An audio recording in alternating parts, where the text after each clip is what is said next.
Hi, I'm John. This is my show, A Sports Reckoning. I know right now Steve Splenda is going, yes! Yes! He's all, victory! No, I ain't going off on you guys in this video. Splenda, you're just one of the other guys in this video.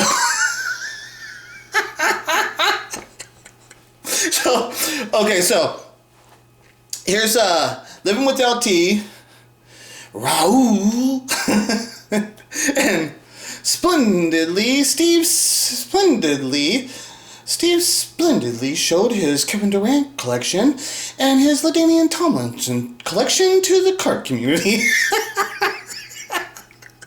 And then Pancake Analytics, and the Splendid Steve, and I see his name around and stuff, but he doesn't have a YouTube page. And then the Pancake Analytics guy, I only know his name because of Raul. I hear him bringing up his name, but they're on Instagram. I don't think they're YouTubers, so I don't really even know these guys. So it's one of these things too, is that when I'd find somebody like the Pancake Analytics guy, when he was saying where he does watch all my videos, that's one of those weird things that's like, oh, is there somebody watch my videos?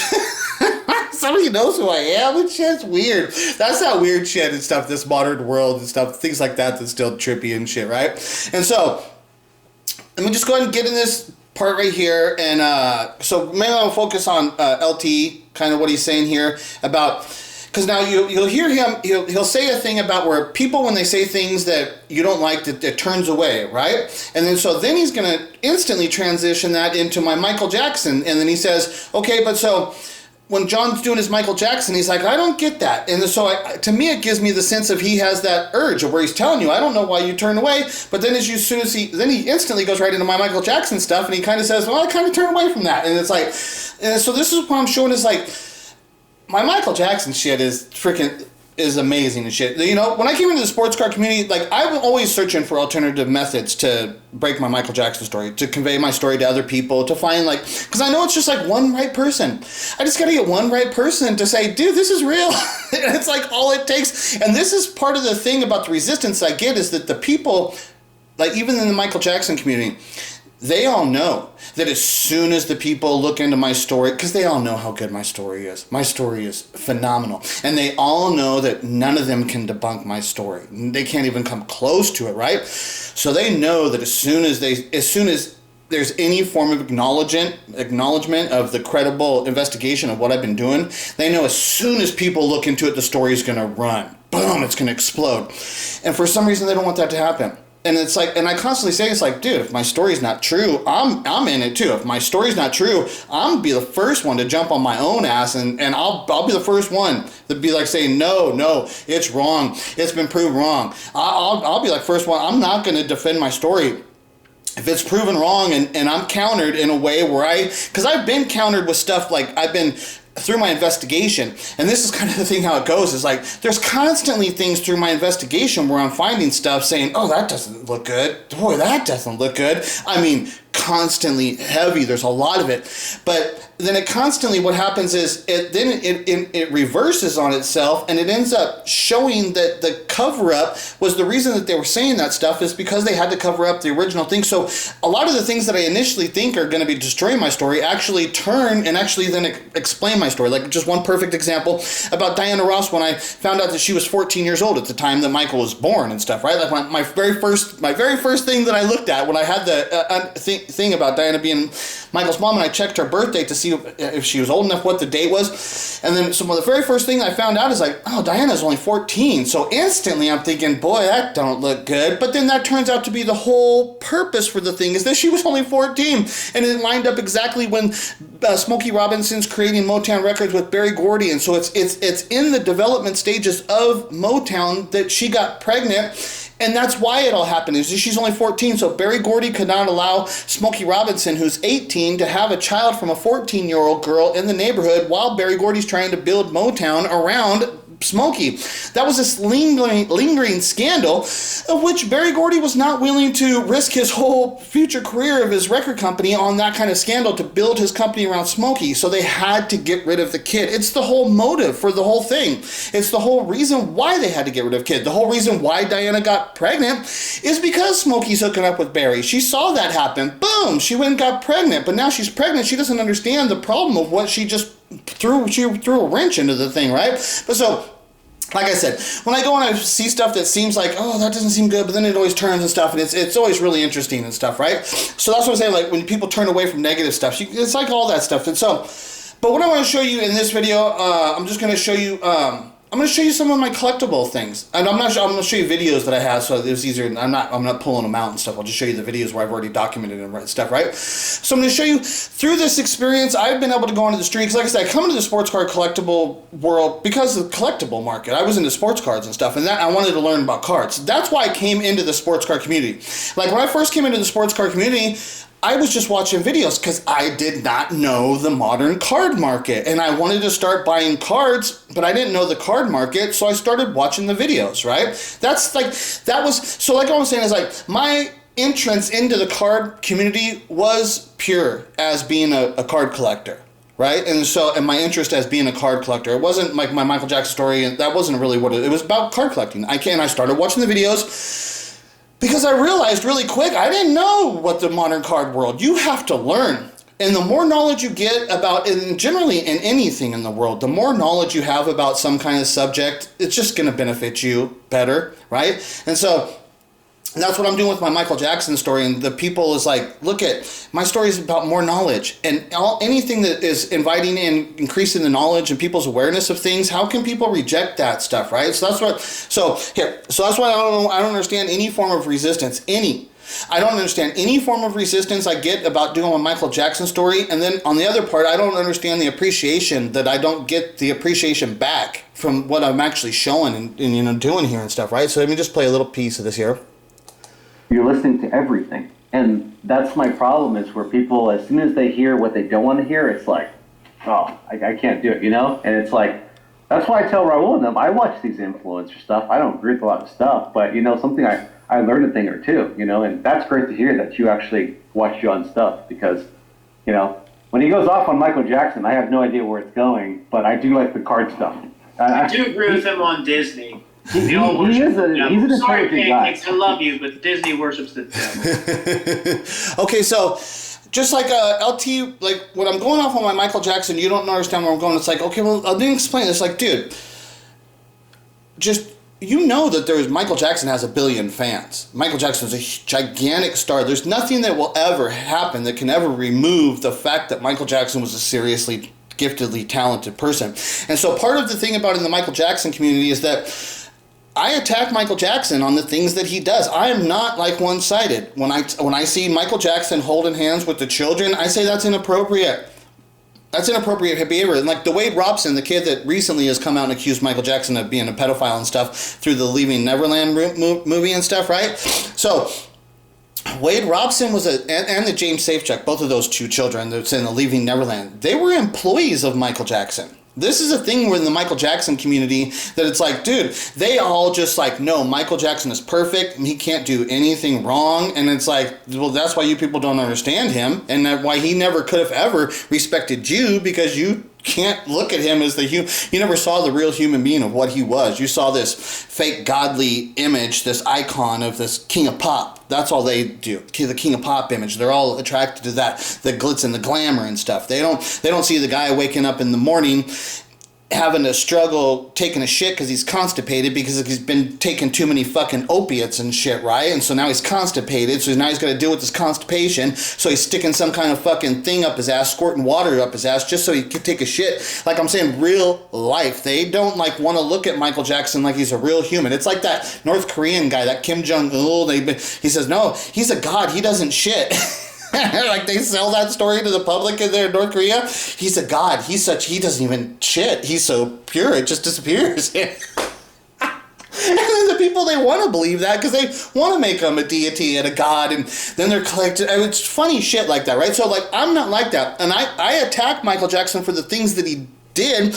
But then I also say, look, and it might appear to be pedophile in nature, and I want it to look that way. I want people to say, yes, this does appear to be pedophile in nature, that he's got a real relationship, so we got to have a larger understanding, because why is your one perspective and your viewpoint of it that it's pedophile? Why? And you can prove that that perspective is wrong, because what I show people, and I told people, is like, look at, a pedophile is a sexual desire. It's sexual. It's not just like hanging out. Because I say the relationship with Michael Jackson would be, I would compare that to like a relationship I would have with my dog.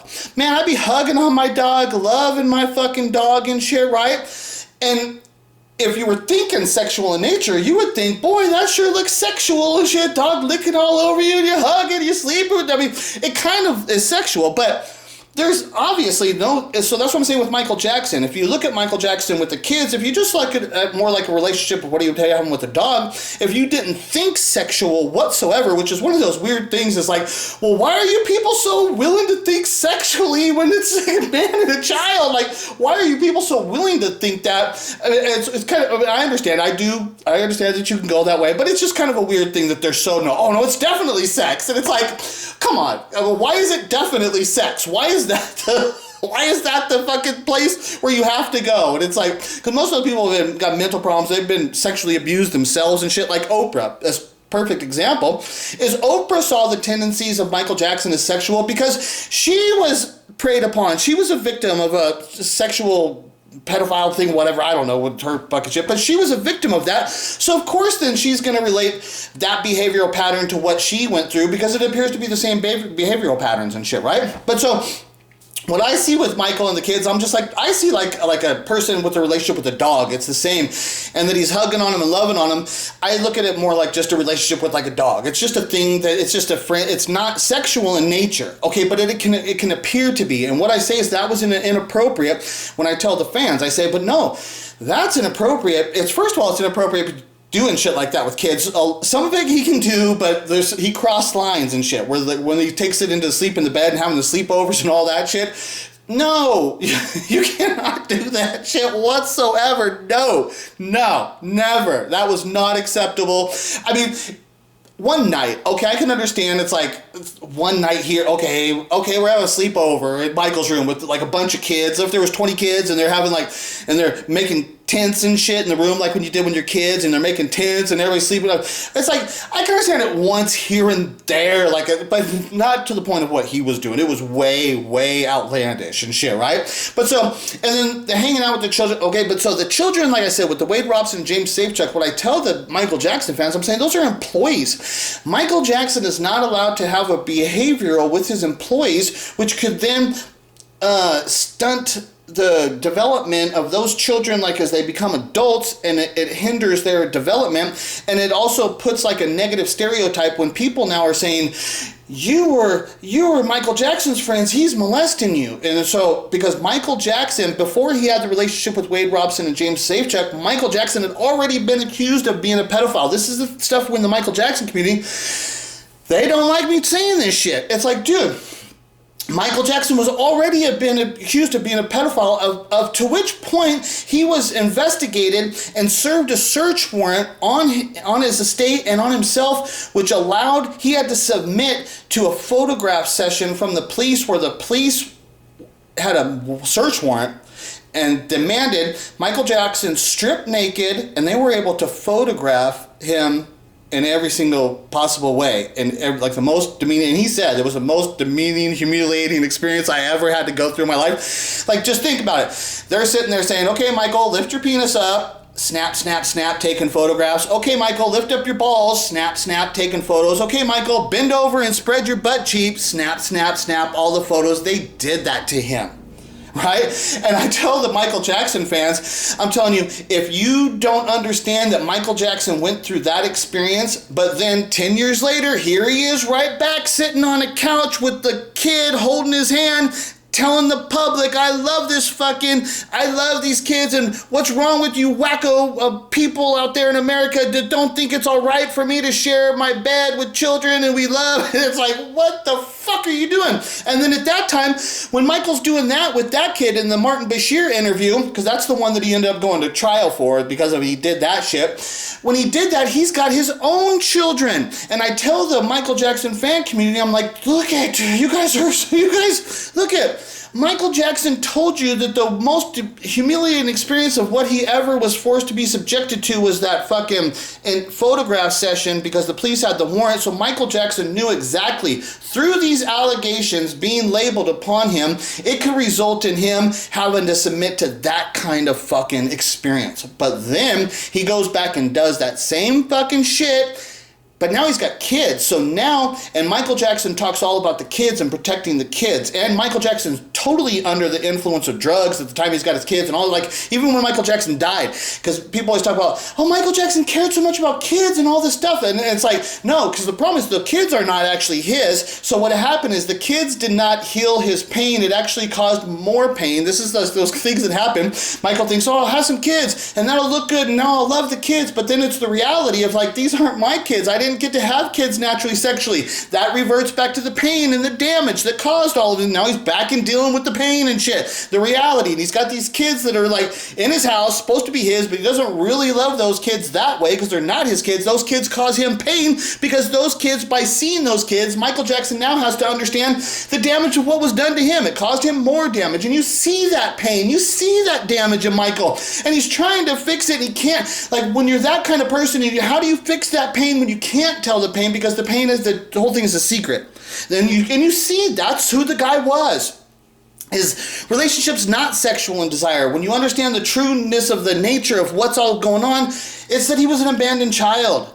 And then Diana told him the truth when Michael gets when he gets to Motown and Diana's waiting there. And then Michael, you got to understand, Michael thought he had made a great achievement with the Jacksons, with his family. He thought he had made this achievement, doing it for all, so if Michael was a Jackson, he had made that achievement, and then they all go into stardom up until where they keep going, and then Janet becomes a great star. Michael Jackson never would look back upon that stuff with such a negative experience, like Joe abused me and I had no childhood, because Michael would clearly look at that and say, well, yeah, we worked hard, but we had to get, the only way that we ever could have achieved the goals of which we achieved is if Joe pushed us and worked us that hard. So you would be like thankful for him, and you would understand it as adult. You would look back and say, well, he did that. He knew what he was doing, and he knew it had to be that way. So you would never look back upon that experience in your family.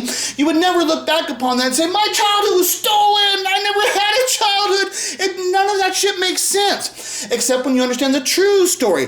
Michael thought he had done all that stuff with the Jacksons, but then Diana's there, and then Diana, as Michael's thinking he made the great achievement with the Jacksons, then Diana's there saying, no, Michael, hey, I'm your mom. Actually, we threw you out like trash when you were a baby. We abandoned you so we could become big stars. So Michael has to understand the reality that Michael came back to them. They still did not.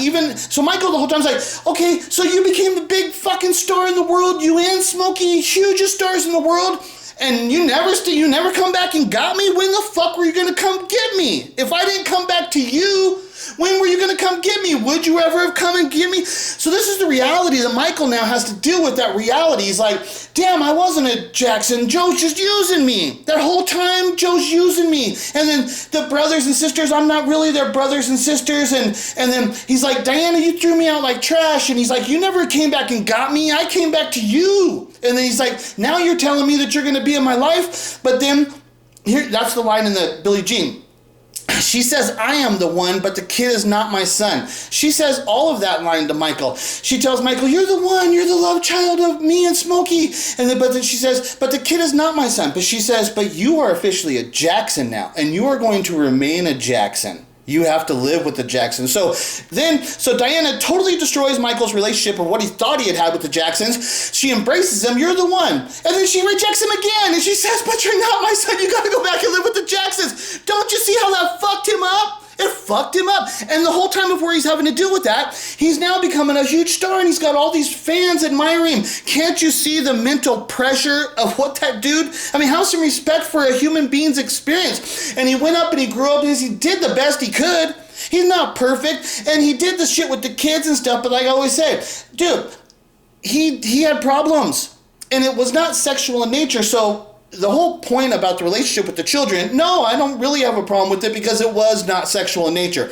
But no, I still don't accept it. It's not acceptable. It was wrong. All that stuff. That's what I'm saying. The fans can't deal with the realities of who Michael Jackson actually was. They want to see him as the king of pop and all this bullshit stuff, right? So I got to do it all. So some of these things, like, I just got rambling. I get sidetracked. It's like, where was I even going with this video? Why? What was the whole point? I'm just trying to explain shit as best I can, right? But so as I came into the sports car community and shit, my interest was the sports car. I never had interest in collecting the Michael Jackson. I have some collectibles from when I was young and stuff, right? I have my collectibles back from the 84 back in the day and shit, right? I have my Michael Jackson collection, which is one of those things about, it's like ironic. Okay, like as I was a kid, I had two big collections. I had my sports car collection and my Michael Jackson collection, right? And I ended up having to sell my sports car collection because I needed a car, right? So I ended up selling my sports car collection. So as I was a child, I don't have anything because we never had a stable home environment, right? Even my Michael Jackson collection, there's two different friends of mine that stored my Michael Jackson collection. Each one of them had it for at least a year before, one of them had it, and then I transferred it to another person's house, and then finally I was able to pick it up and bring it back with me and shit, right? But so it's just even a miracle that I even have that stuff. It's just like these weird things. That's all I have. The only thing I actually have from my childhood that's a thing that I had, it ends up being my Michael Jackson collection. My sports cards got sold off. I didn't end up having that. So like it's one of these things that's like as a personal like little thing that's like a connected. And then so that's my whole experience of back in that being in LA when the Thriller came out. And like I said, with my uncle, it's like these are like personal family experiences and things. Like I remember when Off the Wall came out, and being my uncle, I remember him saying, "Oh, he got Off the Wall," and my uncle liked to dance and shit. He was a good dancer. My uncle could have been. My uncle was like a Rob Lowe. He looked like Rob Lowe when I compare him to. And then my uncle started getting into modeling. He got into modeling, and then he had a friend that was a model, and I guess they were doing a lot of cocaine one night, something like that, and my uncle, somehow he was driving a car, and he was in an underground apartment building, and somehow he backed the car into some kind of gas main, and he fucking burnt down the whole apartment complex, some shit like that. I don't know, but then that was the end of his like modeling. He never got into modeling after that, but he was like right there in LA at that time, and he was like, he could have probably ended up being a big star. He looked just like the Rob Lowe, those kind of guys. Dude, he's just like that guy with a good personality. Could have been a big star. But I was saying, so my uncle, I remember him being that time when he showed me like the Off the Wall. He's like, "Oh, I got the Off the Wall album," and dancing to Off the Wall. So I remember like when Off the Wall came out, and I remember being in the room with my uncle listening to it on the record player, and my uncle dancing because I know he liked to dance and shit, right? And so so those experiences, like Michael Jackson's embedded in my life, and then Michael Jackson is embedded into millions of other people's have similar experiences and shit, right? But so it's just a big deal to me. Michael Jackson is a major part of my life, and then when it came upon, that's why it ended up being me who saw it. Because I was into like all the 9/11 conspiracy stuff. I'm into like all the JFK stuff like that. I'm into like stuff that are like really quality conspiracy stuff. I really like that. And like there's like in the movie JFK, the Oliver Stone's movie, the JFK, he's like, we're through the looking glass, people. We need to start thinking on a higher level like the CIA does. He's like, black is white, white is black. And so that's the thing where he's like, we need to start thinking on a higher level. Like, we're through the looking glass. That's like the Alice in Wonderland and shit, right? The words of the dialogue that they used is so fucking genius in that JFK movie. The Oliver Stone, he's such a great writer and shit, right?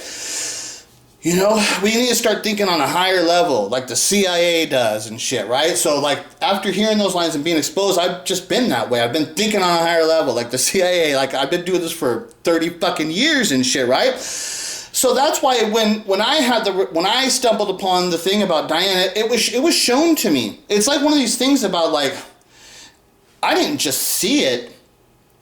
It was shown to me through, like, a vision.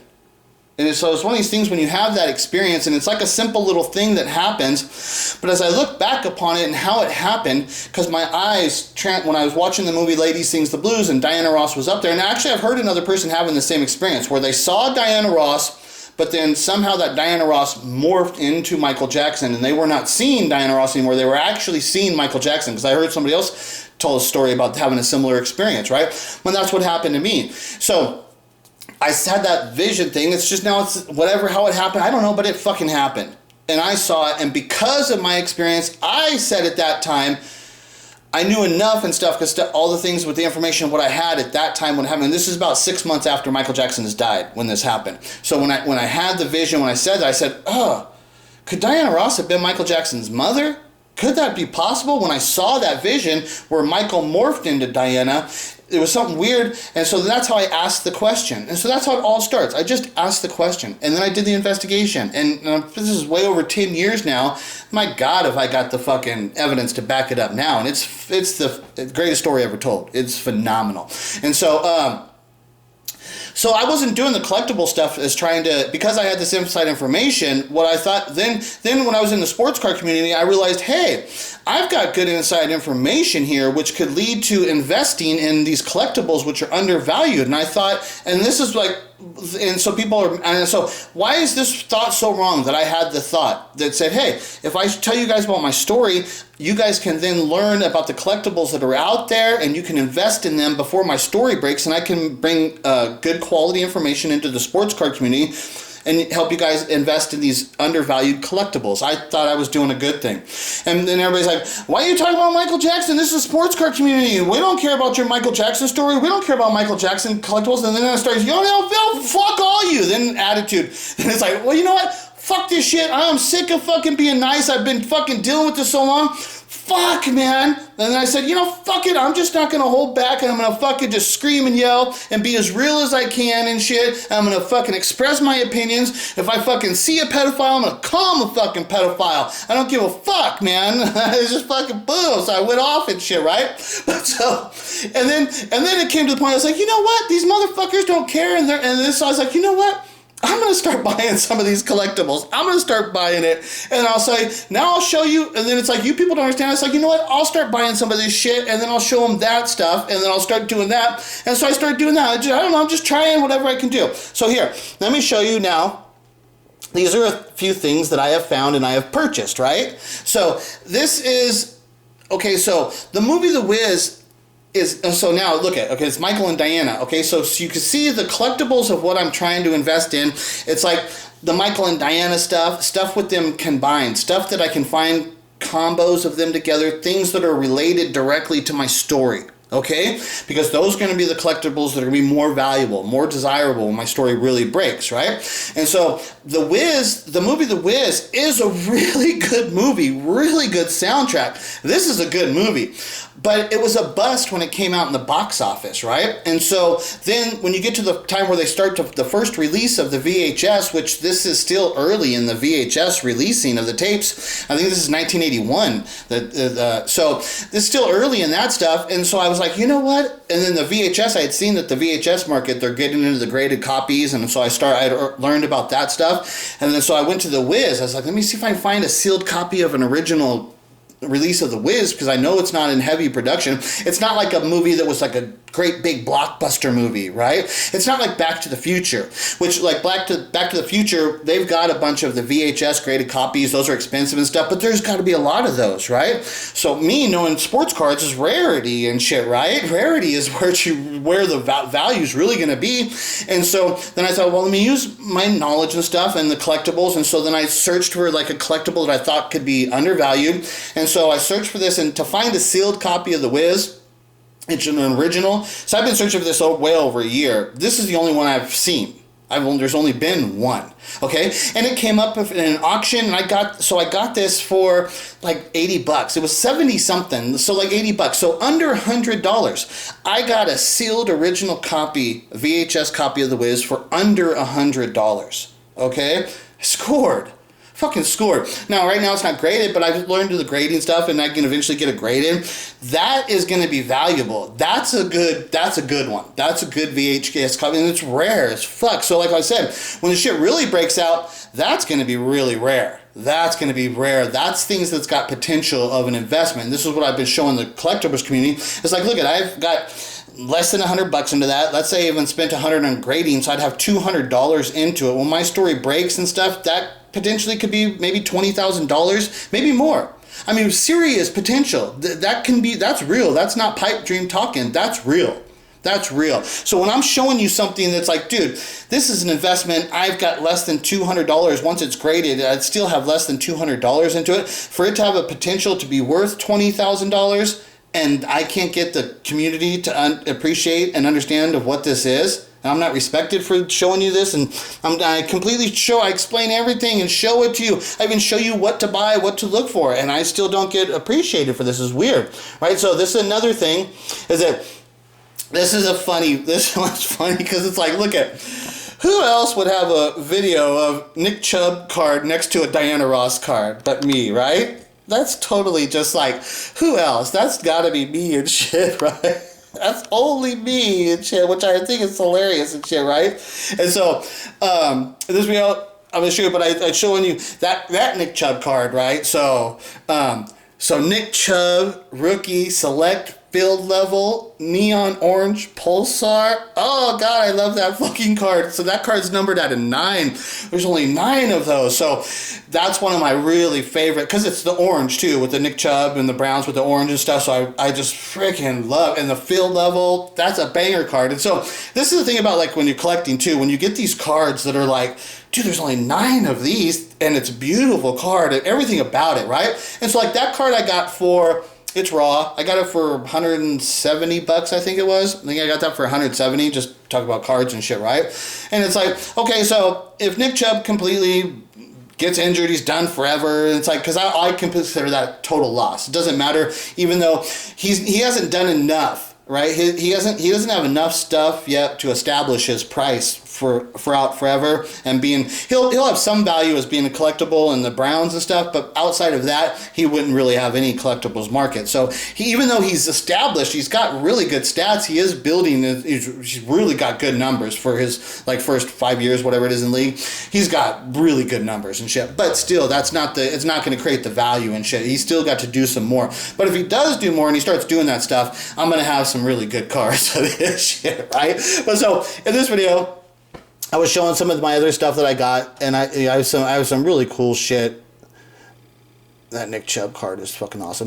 This is a card I have of this 1966 anonymous film star of the Supremes, the original Supremes lineup. I got this in a PSA 3. Like, I got that for like $65. Right? This is the kind of collectibles I'm saying. It's like, dude, when the Supremes breaks, when the Diana Ross, when you get into the old cards like the 66, this is like as good as it gets. 66 anonymous film stars, beautiful fucking card, beautiful card. I've got it graded in a 3. There's a 4 that's out there for sale, and there might be a 6 that's like graded, and then that's it. That's like the whole pop count. There's only been like 3 of these graded and shit, right? So that's what I'm saying. When the market explodes under the Michael Jackson shit, and the people start, this is what I say, it's like, dude, I got that for $65. Are you going to tell me when my story starts to explode and it comes out that Diana Ross is actually Michael Jackson's mother? If you can't see the value of what a card like that could, the potential, if I paid $65 for it, what's it going to go to? Could that go to $6,500 just like that?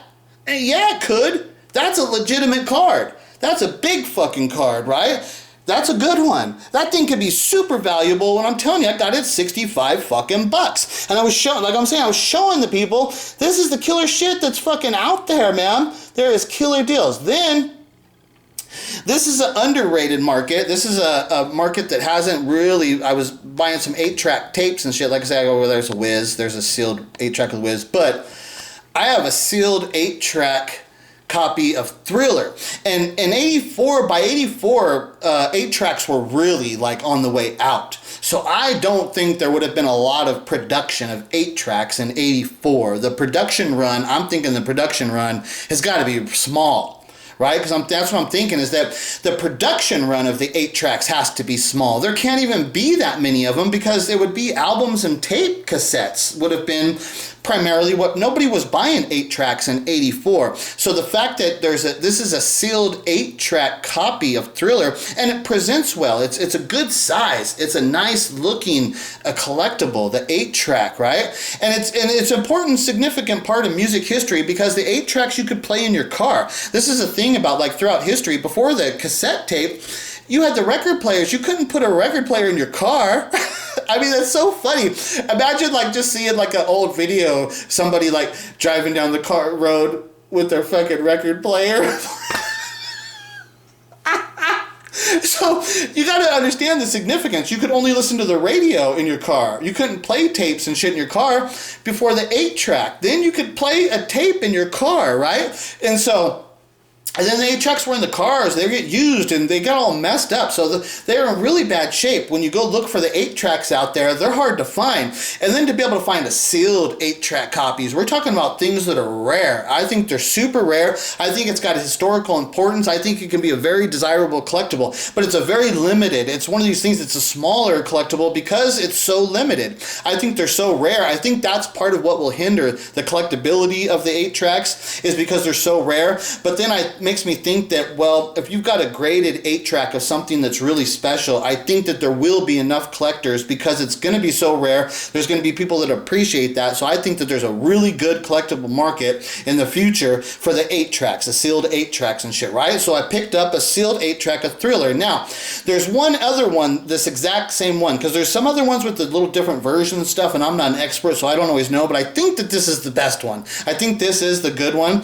And there's one other copy exactly like this that's for sale right now on eBay, and the person, like right now, the person is asking for that $10,000. Okay, so just the fact that they would even ask, it's not graded, it's just like this one, it's just raw sealed copy and shit, right? And so, like I said, just the fact that they would even ask $10,000 for it, right? That makes me think that that person, they wouldn't let it go for less than $1,000. There's no way. That person would not even let it. So that person thinks it's worth $1,000 right now. And it might be. That thing actually might be worth $1,000 right now, okay? But so this one, again, came up at auction. Nobody else bid for it. I was the only bidder. Boom, I got it for $100. I mean, come on. Are you going to tell me that wasn't a good investment at $100? And then, like I said, Michael Jackson was writing his songs about his situation with Diana Ross. So the Thriller album has got, there's 3 songs on there that are primarily about my story, and they're big songs. So it's Billie Jean, Beat It, and Wanna Be Startin' Something. Okay, so all 3 of those songs are written about the story of what I'm talking about Micah being abandoned and the story that Diana's his real mother. Those 3 songs are all about that story, okay? Because there's other songs that Michael didn't write, and then not every single song that Michael writes is about the story, but a lot of them are. But a lot of them, and some of his greatest songs of all time, which is Billie Jean, which is on the Thriller album. So the Thriller album where Michael makes this advancement, because he moves off of the Off the Wall, he still was not writing everything on Off the Wall. So the Thriller's like, is him. This is Michael, and the biggest songs on here, like, because this is all you're talking about, the MTV era where it explodes, and so much of this what took place here, right? It's this album. This album, you're talking one of the greatest albums of all time. I would still consider this the greatest selling record of all time, because the other one that they say is the Eagles, but that's a greatest hits album. So I would not hold the same. You know how we do baseball cards and we weigh them out to say, well, no, this is the true black. This is the true 1 of 1, right? You know how we do all that stuff. So I say no. The Thriller is the true greatest selling album of all time because that's a real album. The Eagles is a greatest hits album. It's a compilation of their music. Even though that one has technically sold more copies than the Thriller, that's not an album. It's not the same thing. It's not the true album, right? It's not the true 1 of 1. The Thriller is the true 1 of 1. That's the single greatest selling record of all time. You're talking about one of the most iconic images albums of all time. So for me to pick up the 8-track, which is better than a tape, so for me to pick up a sealed 8-track, which I think is better than the album, this is no doubt about it, this is more rare. This is far more rare than an album would be, or a cassette tape, and definitely not the CDs. I mean, actually, I do remember when Thriller came out, there were these CD things that were, I didn't know what they were. I thought they were like those, you know, like they give you the gold record tributes to most records sold. I thought they were something like that. I remember seeing them. I didn't know exactly what it was, the CD, when it first came out. When I first saw it, I do remember seeing it way back then, but I didn't even know what it was. I thought it was some like tribute to albums sold and shit. It was fucking hilarious. Okay, so this is what I show you in the collectibles market, because nobody else was buying the stuff, and it's like, well, let me show you the stuff that's out there available of the Michael Jackson stuff that is cheap and cool as fuck. That is cool. A sealed fucking 8-track copy of Thriller. And like I showed you that it's Thriller, why it's so important, because of the songs on there, plus of the album itself. And then it's an 8-track, so this is super rare. And it's super important because like the 8-tracks in the car, it's an important piece of history. So like that 8-track tape for $100, I think that's a fucking score. I think I scored on that shit, right? This is the stuff I'm saying. It's like, and they're all directly related to my story, which makes them even better. The collectible makes it even more desirable. Super cool, right? So then, this is a thing that I haven't even been able to find one of these in any other for another movie. I've tried to look a few times and stuff, and it's one of those things that's like, maybe I don't know the right wording. You know, if you have to word stuff, the better wording you have, the better description you have when in the wording in eBay, the better search results you're gonna find and shit, right? So this is a thing that's like one of those things that just popped up because I'm looking for Michael Jackson stuff, and I was probably looking for stuff with the Wiz, and then this is one of those things that this just popped up, and this is one of those things that's like, you know, like on that show, the American Pickers, the guy always says when he's searching for stuff, he says, when you see something you've never seen before, buy it, right? Because he knows it's like, well, I never seen that. So I know right there, it's got a form of scarcity to it. It's rare and shit, right? So like I said, I didn't even know about these things. I didn't know about them. I didn't know what it was when I saw it. I was like, what is this and shit, right? So what it turns out is that this is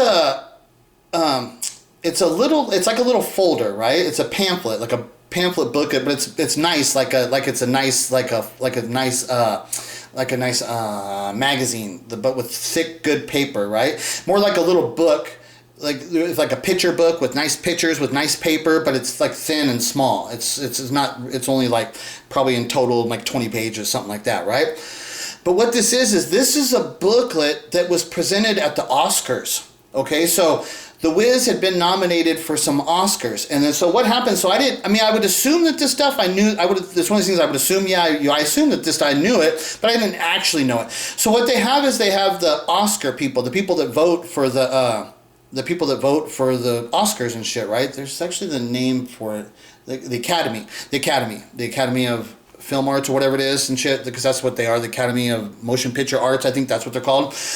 Okay, so when the Academy, those people that are in there, the people that are going to vote for the Oscars, because Wiz had been nominated for some Oscars. So what they do is they put booklets like this at the Academy place the only people that would have access to these are the people that are in the Oscars that are voting on the movies and stuff, right? And then so what this would do is you would open up this booklet and it would tell you about all the actors that are in The Wiz, and it would describe it and tell you why it would show you news articles and saying why you should vote for this movie and why you should vote for this person for the Oscar. So this is it's like a hype book presented to the people at the Academy of the Arts for the Oscars to get them to vote on the movie The Wiz, right? And then so when you look at this too, the picture of Michael and Diana is in black and white. It's really cool. It has this really ghostly feel, right? And so to have that picture of Michael and Diana dancing together, you know, on like the Yellow Brick Road type of thing, it's super important, you know. This is actually a big deal, because also the Billie Jean, when you see the video for the Billie Jean, Michael is dancing on a road like that. But what I say in the video is because Michael Jackson, the story about Billie Jean is actually about Diana telling him that he was the child. It's about the story about Michael being the abandoned child. I say that the video for Billie Jean represents this same type of thing as like the Wizard of Oz type of thing, like in The Wiz that he did with Diana. But in the Billie Jean, it's dark. It's a dark world because it's a nightmare. Remember, in The Wizard of Oz, she gets like knocked out in the tornado. She's like knocked unconscious, and it's like a dream world. She kind of goes like into a dream, right? And then she's like, I always had this dream, and you were there in TM and shit, right? It was like a dream all in the end, right? So there's an aspect of that Wizard of Oz being like a dream world. And when you go there, it's all colorful, right? When they go, because it actually was in black and white. It was in black and white, and then they go to the Oz, and it's all color. It's this dream world of color. But that's why when you go to the Billie Jean video, it's a dark world because in the story of what Billie Jean is about the story of the telling about Michael being an abandoned child, right? And so, like what I'm saying, The Wiz and with the Michael and Diana and being it connects to a lot of different stories and the elements of my story. It's really important and shit, right? So that's what I'm saying. When I saw this collectible that had come up, it's like one of those things when you see something you've never seen before, buy it. So and at the time, it was one of those things I thought it was really expensive. It was like $125, right? It was something like that, and it was like one of those things I'm thinking, man, that's expensive. But then it's like, I'm like, what are you doing, you fucking idiot? That's rare as fuck. It's cool. Buy that fucking thing, right? I'm like, buy that fucking thing, right? So I picked that thing up, right? And it's just super cool. It's like a thing it's like one of those Michael Jackson collectibles. Like I said, when my story breaks, now this is a dual collectible with the Diana, and it's the Wizard of Oz, which is connected to like it's like, well, this is the Wiz, which is connected to the Wizard of Oz, which connects directly to the Billie Jean, which is about Diana Ross. So it's like, boy, there's a lot of storytelling going on here. And then with them having the picture of just Michael and Diana, see, it's the Wiz, but who's the people on the cover? It's just Michael and Diana. Where's the other people and shit, right? So I'm saying it's Michael and Diana. It's just like, this thing's cool. And that this was presented at the Oscars, at the Academy of the Arts, that this was for them. And what this thing says on the back, it tells you, it says, go to this movie theater and go watch the movie. That's what it says. On the back of this thing, it says, you can go watch this movie at this theater and stuff, right? And it's like, so on the back of the magazine, it's like a free pass to go watch the movie for the people of the Academy Arts and shit, right? You would just take the magazine and show it to them and say, okay, I'm with the Academy. Okay, I'm going to watch the movie. That's how it would have been and stuff, which I didn't know how all that stuff works and stuff, but the magazine explains stuff like that too. So you were talking about like, this is an artifact, this Wiz thing, and how many of these exist? Because the people at the Academy, they just would have trashed all of this stuff. When it was over and it's like, okay, that's over, they just would have taken, because they would have had a bunches of these things and they wouldn't have been thinking of them as collectible, they just would have thrown them all in the trash. Boom, all of them in the trash, they're gone. So how many of these actually even exist? I bet it's really small. I bet it's probably like 10, something small number. I don't know. It's one of those collectibles that's like, see, that's the other thing is like I was telling you. So I've searched a few times. I searched for other movies. I just wanted to see this like type of magazine. I wanted to see it for other movies because I thought, boy, that's a cool collectible, right? And so I have searched a few times for other movies, trying to find one of these type of magazines for the link to the Academy up to other movies. So it's one of those things. If you ever find one, I'd just like to see some other ones, and see like what the price is that they're selling them for.